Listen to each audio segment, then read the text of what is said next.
Sosok selebgram Dinda Safai, kakak Ken Admiral korban penganiayaan anak AKBP Akhirudin Hasibuan. Ken Admiral, seorang mahasiswa yang menjadi korban penganiayaan oleh Aditya Hasibuan, anak dari Kabak bin Opsnal, Didit Narkoba Polda Sumut AKBP Akhirudin Hasibuan.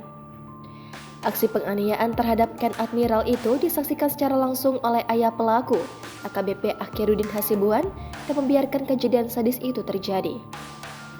Viralnya kejadian tersebut membuat publik baru mengetahui jika Ken Admiral merupakan adik dari selebgram Medan, yakni Dinda Safayana atau dikenal Dinda Safai. Mengutip dari Instagram @Dinda Safai, dia menulis story Instagramnya meminta keadilan untuk Ken Admiral.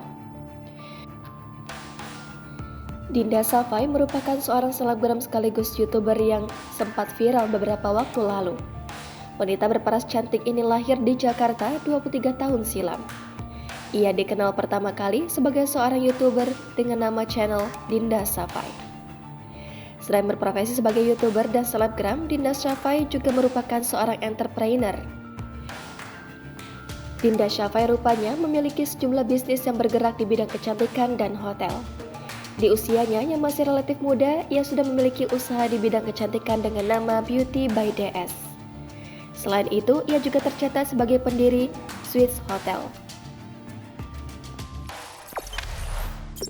Jangan lupa subscribe, share, komen, dan like ya.